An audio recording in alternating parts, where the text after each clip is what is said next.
Welcome, our friends from the Great Northern Plains region. So good to be here with you and with my good friend Kelly Anderson. We're excited that it's nearing the end of the semester and hopefully been a wonderful year for those teachers that were here last year as well in finishing the Book of Mormon. In a minute, Kelly's going to take us through Moroni chapters 1 through 6, but we just were talking and wanted to make sure that since you'll be getting this at the beginning of December, that you are thinking about how you're going to administer your second semester or first semester, second half of the Book of Mormon Doctrinal Mastery Assessment. And so I just wanted to share my screen with you and show you where that is and how to find it. If you go to the very beginning of your Gospel Library app, which I'll do with you, and then click on Books and Lessons, and then Seminary, and then Book of Mormon Seminary Teacher Manual, and scroll to the very bottom where it says Appendix, you can see the assessments there for Alma through Moroni. We know that with some of the changes that are coming next semester and doing the Assess Your Learnings, that'll change. But for this semester, we need to wrap up the year the same way we have been in the last couple of years with a little bit of an assessment and making sure it's a group experience where everybody gets credit as long as they're there, and tracking those that aren't there and making sure there's a way for them to do that. But that definitely should be on your radar. So, well, here we go. Let's open up to the Book of Moroni and talk about this good man that gave us the final words on the plate. So, Kelly, what do you want to talk about? Thanks, Brandon. I appreciate it. And thanks for mentioning that assessment for us. These chapters, there's 6 of them this week. 5 of them are super short, take less than 2 pages of printed text. And then chapter 6 has a little bit more substance to it. As I start off teaching Moroni 1 through 6, Moroni chapter 1 talks about Moroni being alone, which has kind of already been addressed in some of the final chapters of Mormon as well, but worth mentioning again. But then I think I would start off the lesson with the 3rd article of faith. So Brandon, put you on the spot here. How are your articles of faith? Recite them. We believe that through the atonement of Christ. No, that's 2.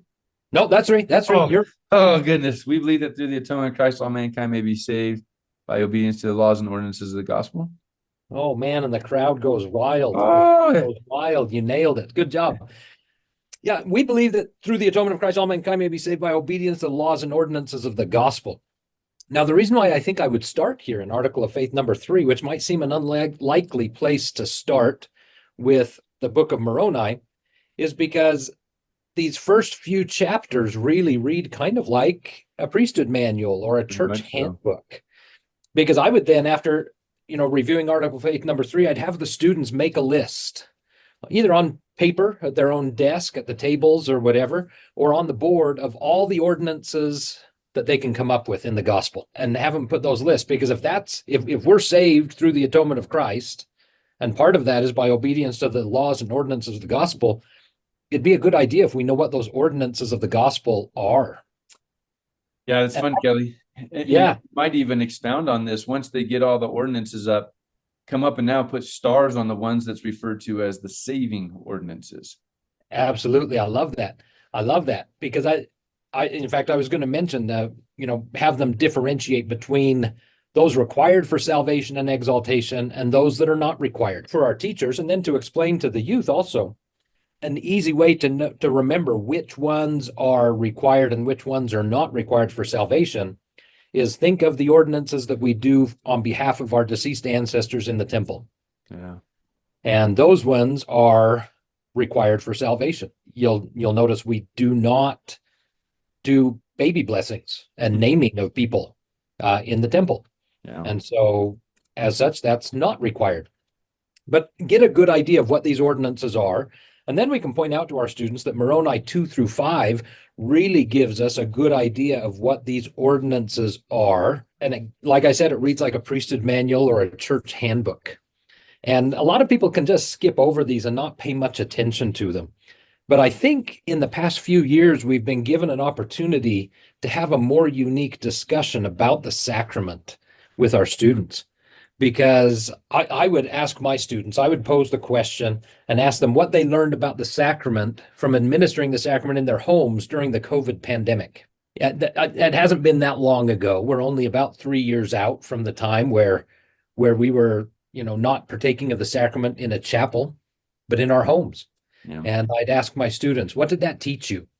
And then what can we do to take those teachings and still apply them, even though we're able to go to church on Sunday, and make the sacrament more meaningful to us as we participate in that ordinance each week. So Brandon, thoughts about that?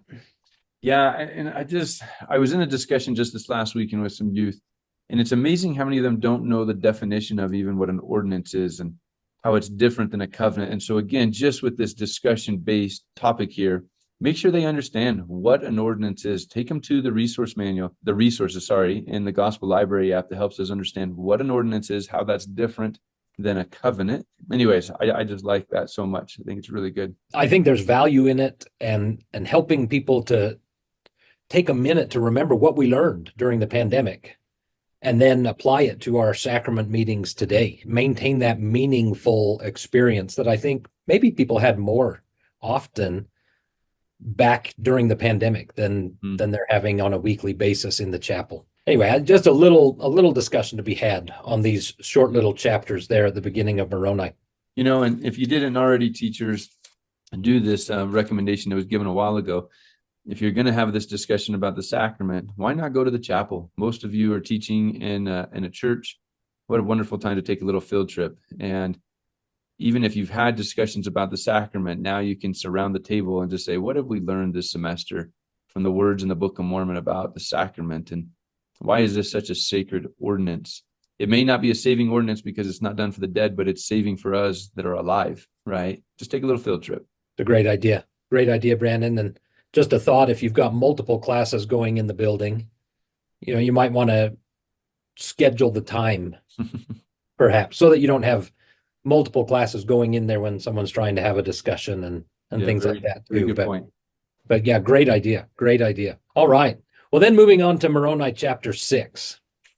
I just want to hit on a couple of verses here in Moroni chapter 6. Brandon, could you read for us, please, verses 5 and 6?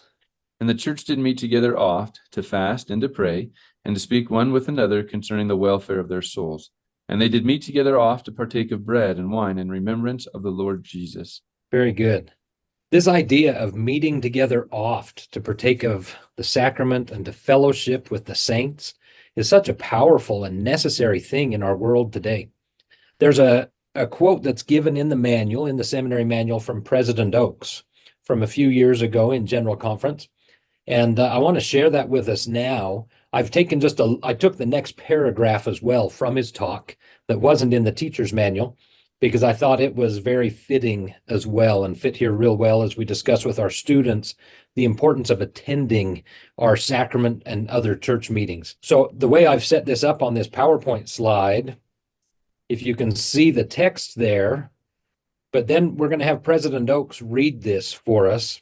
And afterwards, Brandon, I'd like you to share what stands out to you from what President Oakes shares.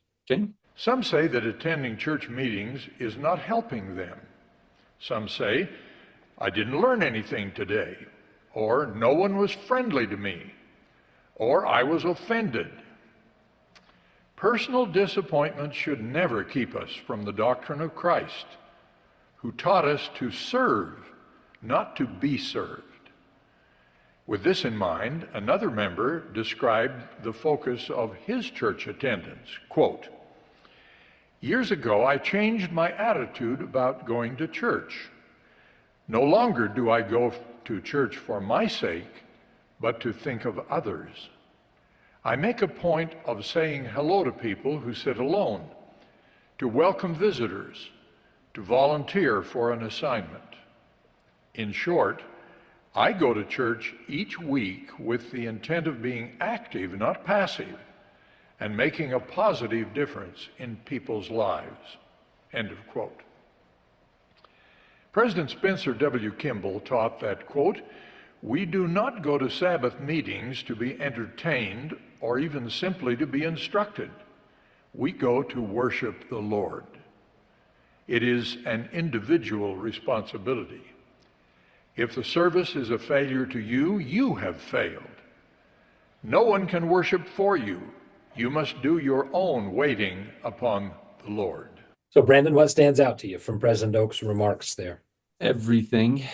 Just the way that it changes our viewpoint. Honestly, the first thoughts that came to my mind was Lehi's counsel to his sons that we are to act and not be acted upon. Those that go to church thinking that a paid minister or the Relief Society or Elders Quorum or Young Men's, Young Women's are there to act upon you, to make you feel better, to make you feel appreciated. Now, we hope that happens, right? But our job is not to be acted upon, but to be agents that act. I love that. Yeah, in the experience he shared from that member of the church, that they go to church each week with the intent of being active, not passive. And that makes all the difference in the world. And the beautiful thing, like you said, is hopefully we do have people, reaching out and meeting others' needs. But that's only going to happen as people come with the intent of reaching out to meet other people's needs. Right. If everybody comes to be passive, it's going to be an awfully boring and non-eventful church worship service. Absolutely. But if we can come and do that, that'll bless lives. So as you teach this, in addition to what President Oakes shared and what they put in the manual, as I was looking at this, there were a couple of other recent talks about attending church and things like that came to my mind from this last October conference. There was the one from Elder Renland, "This is my gospel, this is my church," where he talked about the differences between the gospel teachings and the church organization, but how both are necessary to work together to bring us good worship experiences and to bring about ordinances and teachings that will bring about salvation. And the other is also from October conference with Elder Kieran, as he talked about welcome to the Church of Joy. Yeah. And the attitude that we should have as we go and worship together. And what a blessing that is. That's the one I was thinking about from the beginning. I was wondering if you were going to bring that up. And that is the agents that act right there. Welcome to the Church of Joy. I imagine that there will be quotes from these talks in the next rendition of manuals 4 years from now for Moroni chapter 6. But what a great blessing to just incorporate them now. Absolutely. And to even point our students to these talks and say, let's look at it. And what do we learn? And what can we each do to make our worship services more meaningful and more impactful? That's great. And that's the end of Moroni 6, or at least what I prepared to teach about it. But I do want to share one other thing. As Brandon, you pointed out at the beginning here, this week's block of scriptures, this on the pacing guide, is the first week of December. Mm-hmm. And so we're coming up on not just the end of the year, but the Christmas season. And I hope that you take some time during the month of December, particularly, to share some things about Christmas in your class. It doesn't have to be an entire class period devoted to Christmas and things like that, but there's simple things like singing Christmas hymns or songs from the primary children's songbook regarding Christmas. My current calling in my ward is the primary chorister. Wow. And we just had our primary program a little over a week ago. So at church on this past Sunday was the first time that we could then start preparing songs for singing about Christmas, and that we'll be singing the Sunday before Christmas at the end of the year. And I tell you what, the kids just light up singing these Christmas songs, and so did all the adults in the room. And so I think our seminary students would do the same. So, bust out Picture a Christmas and let them sing it and things like that. Another thought is just to go to the church website and get some ideas from the Light the World campaign that the church has there and bring those into the classroom. Just a little thought, a little Christmas activity for your students to do. All right. And then the last one would be on that same site, and I'll show you this here, is there's a bunch of Christmas inspirational messages, formerly known as Mormon messages, just short little videos that deal with the Christmas story and things like that. And so I'm going to share my screen again real quick to show where this is, because it's kind of down toward the bottom. But if you can see here the church website, and right on the church homepage, you just click on Learn More here about the birth of Christ. And then it comes up, and you can scroll down, and you've got all the Light the World ideas right here. And scroll down further, and it says, watch videos about Christmas. Here's Christmas music right there.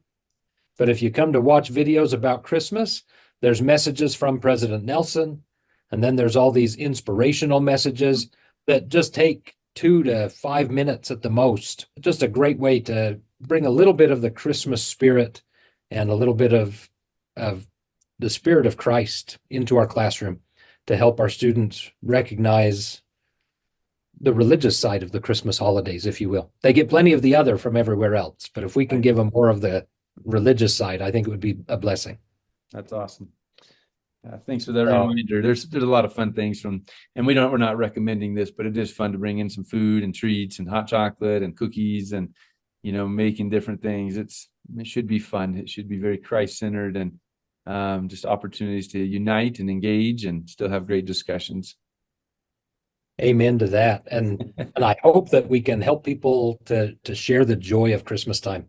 It's almost like the Lord is giving us, and the world is giving us, a month where it's a lot easier to share our faith with our friends and those around us, to just share about Christmas and the joy that we feel. Very good. Well, thank you, Kelly. Sure appreciate your ideas from Moroni 1-5 and then chapter 6, as well as these Christmas ideas. And we hope, teachers, this will be a blessing to you and opportunities for you to talk about ordinances, and especially the Sabbath and the Church of Joy. The Church of Joy. Right. I love it. All right. Thanks, Kelly. Thanks, Brandon. And we'll see everybody later. All right. Appreciate y'all. Have a great week teaching. God bless. Bye.